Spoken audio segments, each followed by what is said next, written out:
All right, we are back at Lake Elsinore Casino, or the lake as it's referred to by the locals here, and we're in for our usual 300.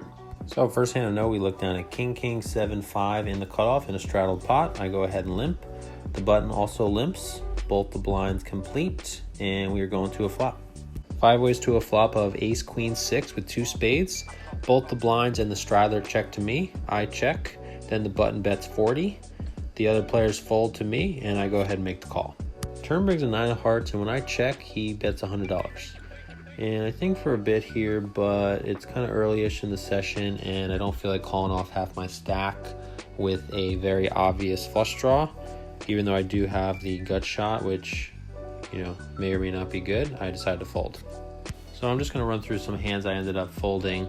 Queen 4-3 single suited in middle position.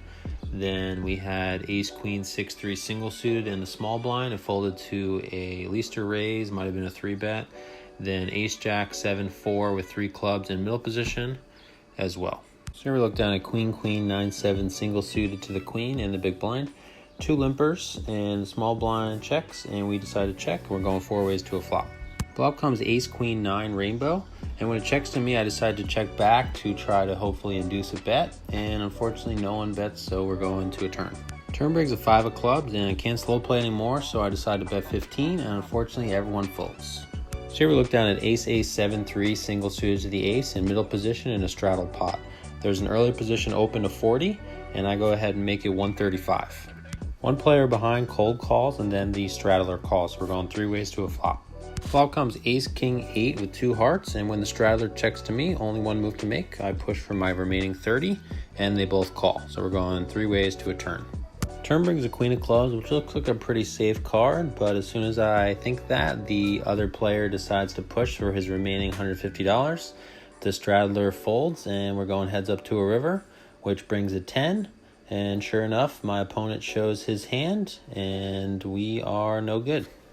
So we buy another 300, and here's a couple hands I ended up folding. So Ace 8 6-2 single suit to the ace. Looks like I was in the small blind, folded to a raise.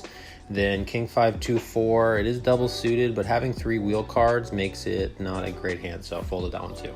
So here we look down at 8-7 6-5 double suited on the button in a straddled pot.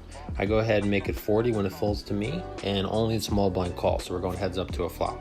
Flop comes 10-4-2 rainbow, and he decides to dunk lead for $40. And besides the 3 that gives me the nuts, there's also a lot of other cards that can come on the turn that would give me a lot of equity. Any card that would pair in my hand, 5, 6, 7, 8, also a 9, or having 2 backdoor flush draws. And I'm in position, plus it being cheap, I go ahead and make the call. Turn brings a 4, and he bets 80, and nothing I can do here besides fold. So a couple hands later, we look down at Ace 10-9 single suited to the ace under the gun. We decide to limp, and unfortunately we get 3 limpers behind. The blinds check, so we're going 6 ways to a flop. Flop comes Ace Queen 8 with 2 hearts, and when it checks to me, I decide to continue slow playing. I check. Unfortunately, everyone checks through, so we're going to a turn. Turn brings a king of hearts, and one of the players leads out for 25. I call, and there's another caller behind, so we're going 3 ways to a river. River brings a 10 of hearts, and the early position player who bet on the turn leads out for pot. I fold, and the other player folds as well, so unfortunately we don't get to see what he had. So here we look down at King Jack 9 double suited in the small blind. There's a limp, then the button, who's a loose player, he makes it 25. So not only is he a loose player, I don't know if I've really seen him fold many hands here, and I've played for about 3 hours so far. So at this point, the session's not really gone my way, and this hand figures to be well ahead of his raising range on the button, so I just decided I'm going with it and raise to 85. We end up getting 3 calls in the small blind, the limper, and the original raiser, so we're going 4 ways to a flop. Flop comes Queen 6-2, so not the greatest flop, but with such a low SPR, I have to go with it, and I go ahead and shove my remaining 65 in the middle, and we get 2 callers. Turn brings a pretty good card for us. It's the 10 of spades. Both players check, and we're going to a river. River does not give us any help with the 5 of hearts.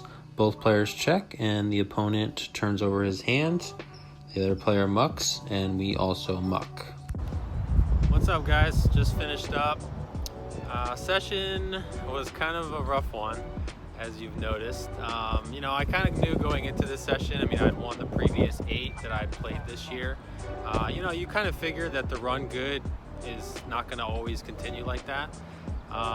You know, so when I lose a session, I try to look at the biggest hands I played and try to see what I could have done differently. You know, on the first aces hand, I got it all in. I obviously flopped top set. I was up against a combo draw. I had close to 60% equity. I don't know what the third player had, but you know, all you can really do is get the money in good. You know, in PLO, you really need a bunch of things to happen. You know, if you get it in, say, pre-flop with aces, you know you obviously have the best hand, even though your aces aren't as big of a favorite as, say, aces in Hold'em would be. All you can really do, you just see if you got it in good, and, you know, the other thing you need is you need your hand to hold. Both sets of aces I had, the runouts were just atrocious. I flopped top set, and then, you know, the first one, it comes flush card, then straight card. There's a one-liner on the board, and the second one was almost the same one-liner on the board. The last hand, I just figured the button was opening very, you know, very wide, which I was right, and I just went with that King Jack Jack 9. I got it in against 10-8 7-6. I was a pretty good favorite against his hand. He ended up getting lucky on me. I still had about 50% equity going into the river, and it didn't happen. So I talked about control a couple episodes ago. So sometimes these sessions are going to happen where you get it in good, it's just not your day. So obviously I was in 600, out for 0. So not what I was hoping for, but you know, again, it's the reality of poker. So if you guys enjoyed it, please hit the like and subscribe button. If your viewing experience could have been better, please let me know how in the comments below, and I'll see you guys next time. Take care.